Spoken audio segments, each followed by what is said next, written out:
हर हर महादेव, जय गंगा मैया। आप सभी भक्तों का स्वागत है फिर से संपूर्ण यात्रा में सुल्तान से बाबा धाम।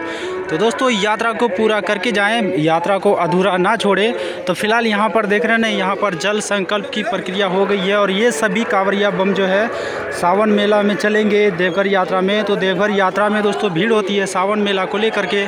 तो फिलहाल इस घाट में देख रहे हैं ना कितना ज़्यादा खुला जगह मिल रहा है, क्योंकि यहाँ पर जब भीड़ होगी तो बहुत सारे कांवरिया नज़र आएंगे। और इस बार दिख रहे हैं पूरा जो है ना दुकान यहाँ से हटा दिया गया है। तो चलिए, पूरा संपूर्ण यात्रा में आपका स्वागत है और यात्रा को शुरू करते हैं और आप सभी को लेके चलते हैं सुल्तानगंज से बाबा धाम। हर हर महादेव।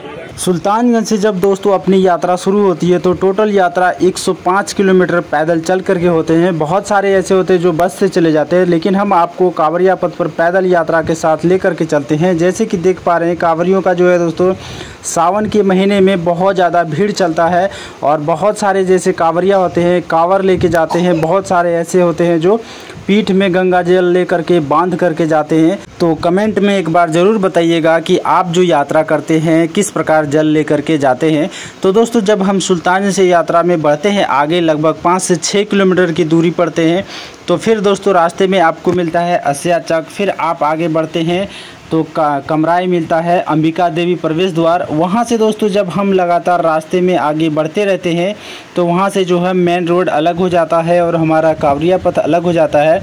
तो दोस्तों, आज की वीडियो में हम आपको लगातार कांवरिया पथ के बारे में और अपडेट के बारे में, दुकान और शिविर के बारे में लगातार बताते जाएंगे। तो लगातार बने रहिए यात्रा में और यात्रा को पूरा करते जाइए। और सावन का मेला दोस्तों, आप लोग जब से सावन का मेला शुरू होता है तो कांवरिया पथ पर भीड़ बहुत ज़्यादा बढ़ जाता है श्रद्धालुओं का। तो आप दोस्तों कमेंट में एक बार ये भी बताइएगा कि आप जब यात्रा में आते हैं तो किस समय में आते हैं, सावन मेला में आते हैं या फिर सावन के महीने के बाद आते हैं। तो फिर दोस्तों रास्ते में कांवरिया पथ पर बहुत ही अच्छी सुविधा मिलती है केवल श्रावणी मेला में और सावन के महीने में। और जब सावन का महीना ख़त्म हो जाता है तो फिर जितनी सुविधाएं आपको सावन में मिलती है उतना सुविधाएं आपको और भी किसी महीने में नहीं मिलती है।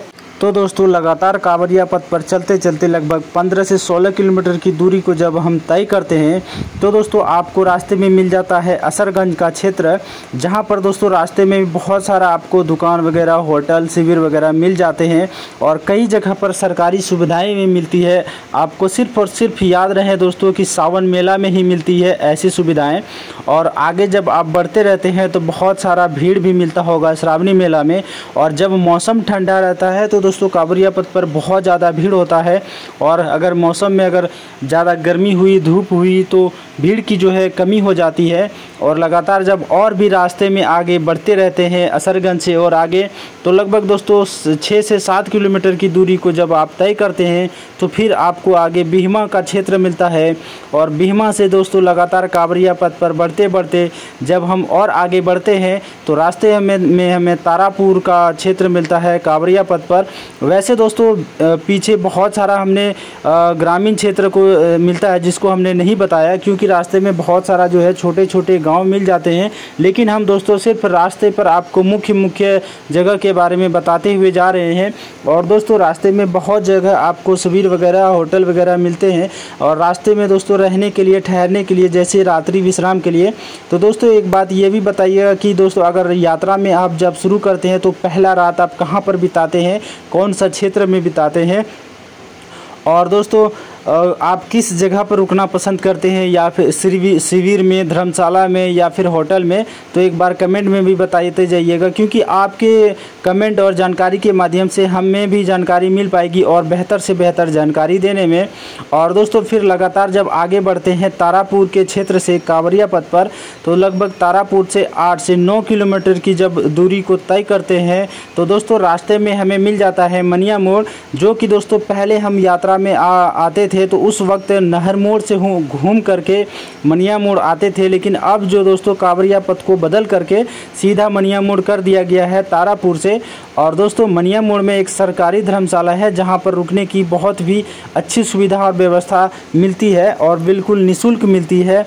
फिर मनिया मोड़ से थोड़ा सा और आगे बढ़ते हैं दोस्तों, लगभग 3 से 4 किलोमीटर की दूर पर, तो आगे दोस्तों रास्ते में हमें मिलता है गोविंदपुर नाम का जगह, जहां पर भी दोस्तों रास्ते में श्रावणी मेला में बहुत अच्छे तरीके से मनोरंजन प्रोग्राम किया जाता है, कांवरियों का मनोरंजन कराया जाता है और बहुत आनंद आता है रास्ते में कांवरिया पथ पर। जो कि दोस्तों ये आप देख पा रहे हैं, ये जो प्रोग्राम हो रहा है ये गोविंदपुर के पास हो रहा है, जो कि बहुत आनंद आ रहा है कांवरियों को। और फिर जब आप गोविंदपुर से आगे बढ़ते हैं तो दोस्तों रास्ते में आप चलते चलते देख पाते होंगे कि दोस्तों शाम होने लगती है, रात होने लगता है।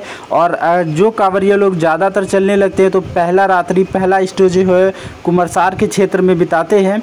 और यहाँ से गोविंदपुर से जब आगे बढ़ते हैं तो कुमरसार का क्षेत्र मिलता है। रास्ते में बहुत सारा सेवाएं मिलती है, जैसे कि देख पा रहे होंगे कि किस प्रकार बड़े बड़े शिविर लगे रहते हैं आप सभी भक्तों की सेवा में। और देखते हैं रात्रि का यहाँ पर विश्राम भी कराते हैं। तो बहुत ऐसे कांवरिया होते हैं कि रात में जो है बहुत ही लगातार चलते रहते हैं, क्योंकि दोस्तों रात का जो मौसम होता है बहुत ही ठंडा होता है और बहुत ही अच्छे तरीके से चलने में सुविधा होती है, क्योंकि दोस्तों दिन भर तो धूप गर्मी की वजह से कांवरिया परेशान रहते हैं। फिर दोस्तों लगभग कांवरिया पथ पर चलते चलते जो है कुमरसार का क्षेत्र मिलता है और रात के समय में बहुत ज़्यादा भीड़ मिलता है, शाम के समय में, शाम होते ही, क्योंकि दोस्तों शाम का मौसम और रात का मौसम ठंडा होता है और कांवरिया लोग लगातार चलते रहते हैं, कांवरिया पथ पर देवघर की ओर बढ़ते रहते हैं। और जितने भी कांवरिया होते हैं जो थके हुए रहते हैं वो विश्राम की सोचने लगते हैं और बहुत सारे कुमरसार पहुंच जाते हैं, कुमरसार में विश्राम करते हैं। यहाँ से आगे जो देख पा रहे हैं, यहाँ से आगे जो है कुमरसार का क्षेत्र है और कुमरसार में रात्रि विश्राम करने के बाद फिर कांवरिया लोग जो है आगे बढ़ते हैं। और दूसरे दिन जब अपनी यात्रा शुरू होती है तो कुमरसार से शुरू होती है और कुमरसार से आगे जब बढ़ते हैं, ग्रामीण क्षेत्र को पार करते हैं, तो दोस्तों आगे हमें मिल जाता है कुमरसार नदी, जहां पर कांवरियों का जो है ढेर सारा भीड़ देखने को मिलता है। क्योंकि दोस्तों नदी पहुंचते ही कांवरियों का जो है यहां पर रुकना अनिवार्य हो जाता है। पानी देखते ही बहुत सारे कांवरिया जो है डुबकी लगाने लगते हैं, बहुत सारे ऐसे हैं नहाने लगते हैं, बहुत सारे कांवर रख करके फ़ोटोशूट कराने लगते हैं। यहाँ पर भी दोस्तों घोड़े लगे रहते हैं, शिवलिंग वगैरह होता है। तो एक यादगार दोस्तों यहाँ से ले करके कांवरिया जो है आगे बढ़ते हैं, लेकिन कुमरसार नदी में बहुत समय तक समय बिता देते हैं, क्योंकि दोस्तों ये ऐसा जगह है, बहुत आनंद आने वाला जगह है। तो कांवरिया जो है यहाँ पर मन मोहित हो जाते हैं। और फिर जब अपनी यात्रा जो है कुमरसार से आगे होती है तो आगे हमें धौरी धर्मशाला मिलता है। वहाँ से जब आगे लगातार बढ़ते रहते हैं तो कांवरिया पथ पर चलते चलते दोस्तों लगभग 7 से 8 किलोमीटर की दूरी को जब तय करते हैं तो हमें रास्ते पर कांवरिया पथ पर शिवलोक नाम का जगह मिलता है। और शिवलोक से आगे बढ़ते हैं तो कांवरिया पथ पर जमुई कांवरिया सेवा समिति मिलता है। और आगे दोस्तों बढ़ने पर हमें 10 पेशिया धर्मशाला मिलता है। और लगातार बढ़ते रहते हैं तो 10 पेशिया से 1 किलोमीटर की दूरी पर हमें चंदन नगर का कांवरिया पथ मिलता है।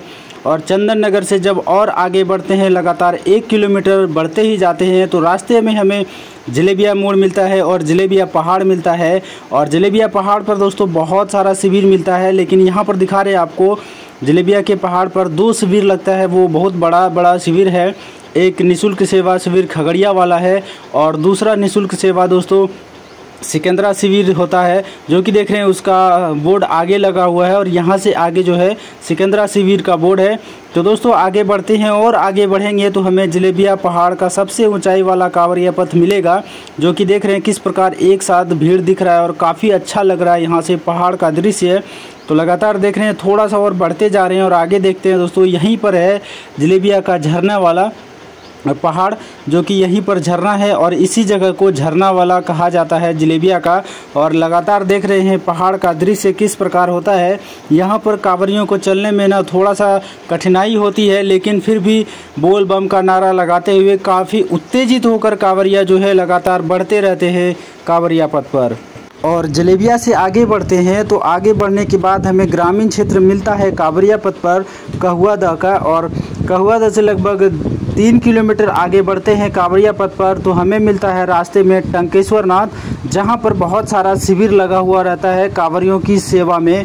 तो दोस्तों टोटल 105 किलोमीटर की यात्रा में जब चलते चलते आप पहुंचते हैं टंकेश्वर में, तो यहाँ पर आपको मिलता है बजरंग होटल। देख रहे हैं बहुत बड़ा होटल मिलता है खाने पीने का, बहुत सारा दुकान, और यहाँ पर देख रहे हैं शिविर वगैरह भी लगते हैं। देख रहे हैं यहाँ पर फारबिसगंज खगड़िया अररिया का जो सेवा शिविर है फारबिसगंज वो लगा हुआ है और सभी से सुविधाएं सेवाएं यहाँ पर जो है दोस्तों सबके सब निःशुल्क मिलता है। तो याद रहे दोस्तों एक बात की ये सभी सेवाएं दोस्तों सिर्फ सावन में ही मिलता है, तो कंफ्यूज ना रहे, सावन का ही यहाँ पर सब कुछ सेवाएं मिलती है। तो यहाँ से दोस्तों यात्रा को और शुरू करते हैं और आगे बढ़ते हैं और देखते हैं पूरी यात्रा को दोस्तों आज पूरा करते हैं। टंकेश्वर से जब यात्रा शुरू होती है तो हमें आगे मिलता है सुइया का पहाड़। तो दोस्तों ये जो देख रहे हैं ये सुइया का स्टार्टिंग पॉइंट है और यहाँ से आगे जो है सुइया पहाड़ का वन क्षेत्र शुरू हो जाता है। जैसे कि यहाँ पर देख रहे हैं ये पूरा वन क्षेत्र है और यही है सुइया पहाड़ का सबसे लंबी चढ़ाई वाला कांवरिया पथ। और यहाँ से जब आगे बढ़ते हैं तो दोस्तों लगातार कांवरिया पथ पर रास्ते में हमें मिलता है आगे अबरखा से आगे होते हैं तो हमें दुल्लीसार मिलता है, दुल्लीसार से आगे मिलते हैं तो हमें इनारावरन, फिर इनारावरन से आगे बढ़ते हैं लगातार कांवरिया पथ पर तो भूल भुलैया जंगल पार करते हैं। इसके बाद हमें मिलता है हड़खाड़, गोड़ियारी नदी। और गोड़ियारी नदी में दोस्तों बहुत ज़्यादा भीड़ होता है, कांवरियों का बहुत ज़्यादा मनोरंजन होता है। पानी देखते ही कांवरिया यहाँ पर रुक जाते हैं और फिर यहाँ से यात्रा को शुरू करते हैं। तो रास्ते में हमें मिलता है दुमा बॉर्डर और दुमा बॉर्डर पे हमारी सभी कांवरियों को मिलता है टोकन। और फिर वहाँ से आगे बढ़ते हैं तो हमें मिलता है घोरमारा, फिर सरासनी, फिर भूत बंगला। और भूत बंगला से जब कांवरिया पथ पर लगातार आगे बढ़ते रहते हैं तो सीधा पहुँच जाते हैं शिव गंगा बाबा बैद्यनाथ धाम, जहाँ से हमें एंट्री होती है बाबा मंदिर में।